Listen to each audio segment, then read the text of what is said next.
Hello friends, तो आज हम जो सवाल सॉल्व करने वाले हैं वो मेरे अकॉर्डिंग नंबर सिस्टम का सबसे जटिल सवाल है और सबसे कॉन्सेप्चुअल सवालों में से एक है। लेकिन मैं जैसा एक्सप्लेनेशन आपको दूंगा उससे आपको बिल्कुल भी ऐसा नहीं लगेगा कि ये एक डिफ़िकल्ट सवाल है। तो चलो शुरू करते हैं बिना किसी देरी के। There are 50 boxes and 50 persons. Person 1 keeps 1 marble in every box. Person 2 keeps 2 marbles in every second box.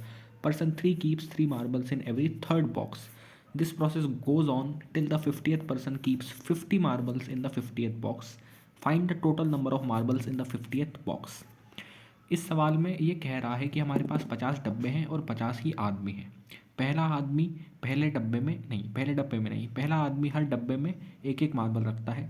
दूसरा आदमी हर दूसरे डब्बे में दो दो मार्बल रखता है और तीसरा आदमी हर तीसरे डब्बे में तीन तीन मार्बल रखता है।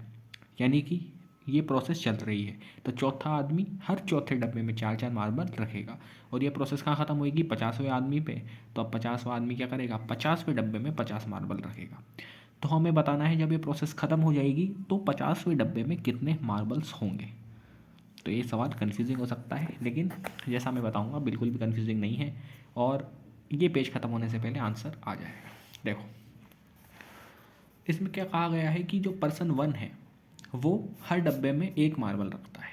तो मैंने ये क्या लिख रखा है, ये डब्बों का नंबर लिख रखा है कि पहले डब्बे में भी रखेगा, दूसरे में भी रखेगा, तीसरे में भी, चौथे में भी और ऐसे जाते जाते 50वें में भी रखेगा।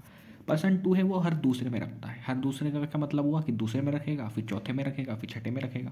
तो यानी कि दूसरे में रखेगा, चौथे में, छठे में, आठवें में, इस तरीके से 50वें डब्बे में भी रखेगा, क्योंकि इस सीरीज़ में 50 भी आएगा। इसी तरीके से जो तीसरा है वो किस में रखता है? हर तीसरे में, तो तीसरे में, छठे में, 90 में, 12वें में, इस तरीके से लास्ट में 48 में रखेगा, क्योंकि 50 तो डिविजिबल होता नहीं है, ना ही 49 डिविजिबल होता है। और इसी तरीके से 50वां आदमी केवल 50वें में रखेगा। अब ये जो मैंने चीज़ें लिखी है इससे आपको क्या समझ आ रहा है?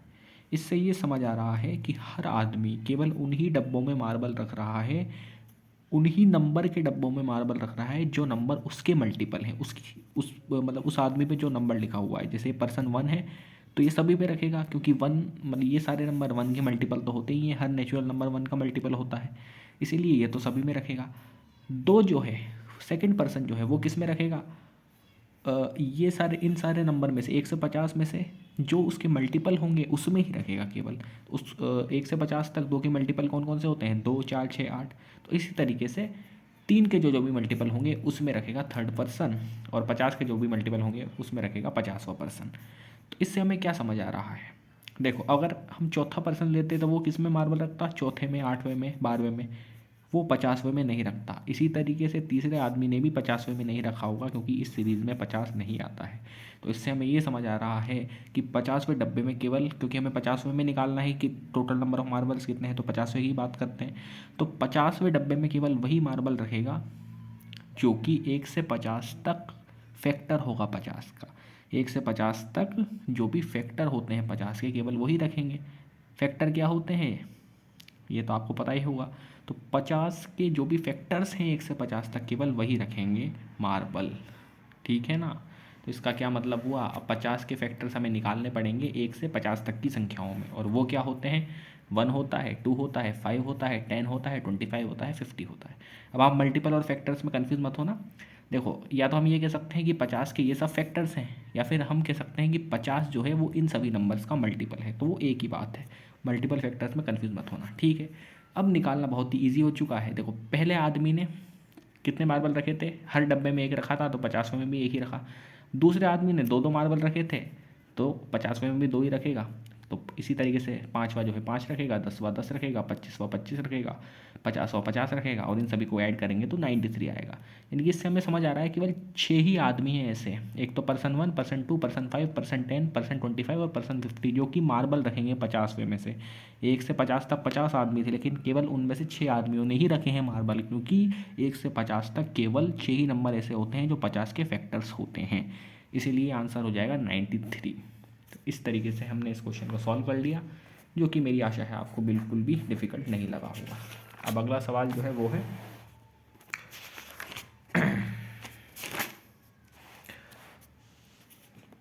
A and B have together 3 times what B and C have, while A, B, C together have 30 rupees more than that of A.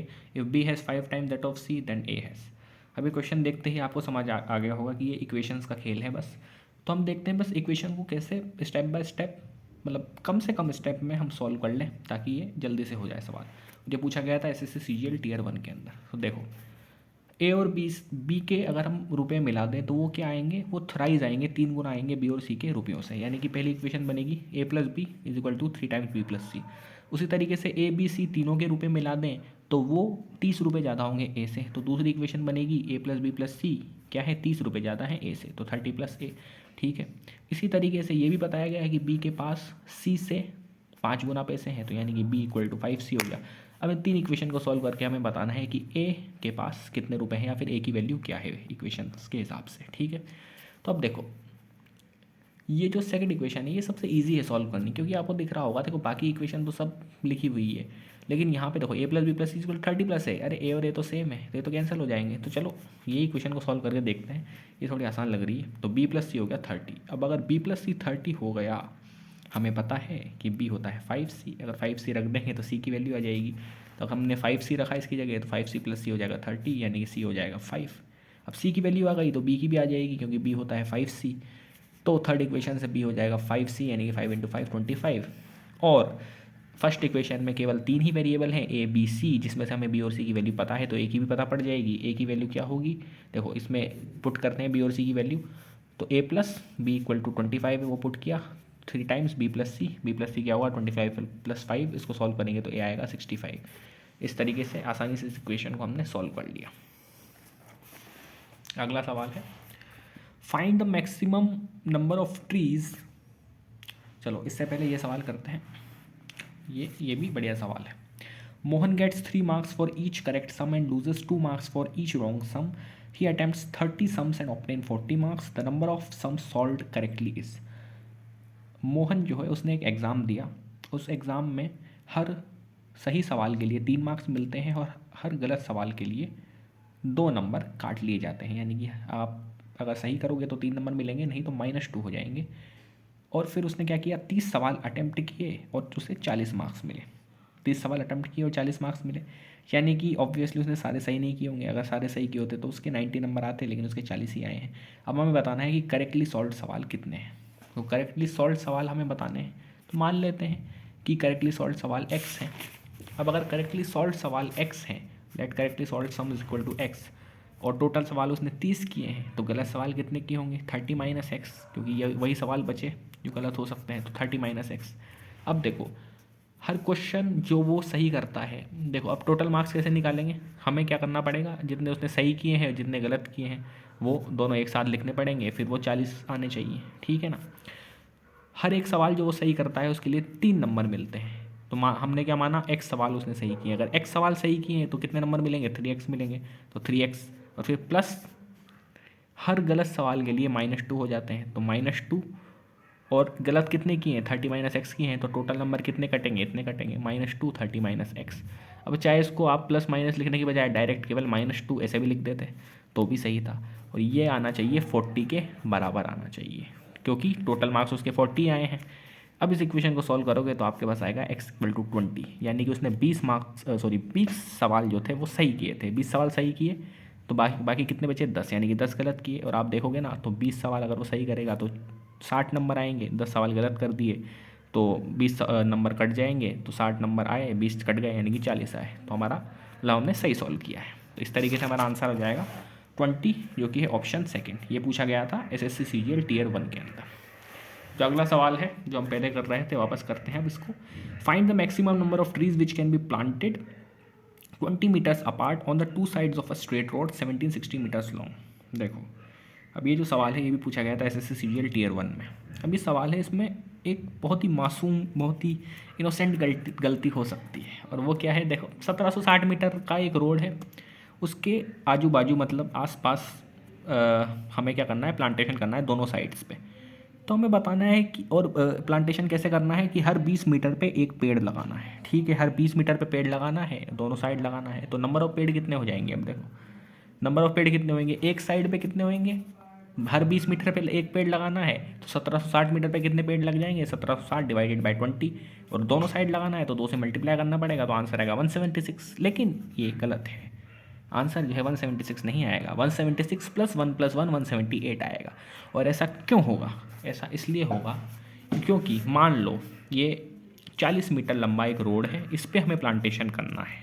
40 metre लंबा रोड है, इस पर हमें प्लांटेशन करना है और हमसे कहा गया है कि हर 5-5 मीटर पे पेड़ लगाओ। तो आंसर 8 नहीं आएगा, 9 आएगा। क्यों आएगा?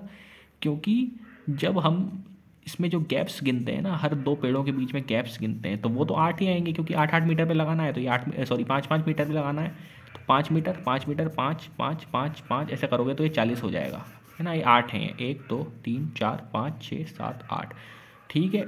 तो 8 आएंगे, वो गैप्स आएंगे ट्रीज़ के बीच में, लेकिन नंबर ऑफ़ ट्रीज़ 8 नहीं आएंगे, नंबर ऑफ़ ट्रीज़ 9 आएंगे, क्योंकि शुरुआत में जो स्टार्टिंग वाला है, जो 0 मीटर वाला पॉइंट है, उस पर भी हमने पेड़ लगाया है। तो इसीलिए 8 नहीं 9 आएंगे। तो यानी कि इस तरीके से के जो सवाल होते हैं उसमें डिवाइड करने के बाद हमें 1 जोड़ना पड़ता है, ठीक है ना। तो इसी प्रकार से हमें 1 जोड़ना पड़ेगा, लेकिन 1 + 1 करना पड़ेगा। क्यों? क्योंकि हम दोनों साइड लगा रहे हैं। ये तो मैंने एक साइड का एग्जाम्पल दिया, यहाँ हम दोनों साइड लगा रहे हैं, तो दोनों साइड स्टार्टिंग वाले पॉइंट पे भी पेड़ लगेगा, इसलिए आंसर 1 ज़्यादा आएगा। और 1 ज़्यादा आएगा तो +1 एक साइड के लिए और दूसरे साइड के लिए भी +1, तो 2 हमें जोड़ने पड़ेंगे, 2 पेड़ एक्स्ट्रा आएंगे, तो 178 आंसर होगा। और ये मासूम गलती हो सकती है, इसलिए ये सवाल जो है थोड़ा सा छलावा आपके साथ कर सकता है। अब बढ़ते हैं अगले सवाल की तरफ। हमसे पूछा गया है कि 323 के कितने प्राइम फैक्टर्स होंगे। ये भी पूछा गया था SSC CGL Tier 1 के अंदर। अब देखो 323 को देख के लग सकता है कि यार इसके कोई प्राइम फैक्टर नहीं लग रहे, लेकिन इसके प्राइम फैक्टर हैं। अब और कोई तरीका नहीं है, हमें इसको चेक करके देखना पड़ेगा। चेक करते हैं। देखो 323 आपको दिख रहा है कि 2 से डिविजिबल नहीं है। सम निकालोगे तो 8 आएगा, 3 से भी डिविजिबल नहीं है, 4 से ये डिविजिबल नहीं है, क्योंकि इसके दोनों डिजिट जो है वो 4 से डिविजिबल नहीं है। 5 से डिविजिबल नहीं है क्योंकि लास्ट में 5 या 0 नहीं आ रहा। 6 से डिविजिबल नहीं है, अब 2 और 3 से नहीं है तो 6 से क्यों होगा। 7 से डिवाइड करके देखोगे तो डिविजिबल नहीं है। 8 से डिवाइड करके देखोगे तो डिविजिबल नहीं है। सम ऑफ डिजिट्स जो है इसका 8 है, तो 9 से भी डिविजिबल नहीं है। अब 10 से डिविजिबल कहाँ से होगा, जब 2 और 5 से ही नहीं है तो 10 से भी नहीं होगा।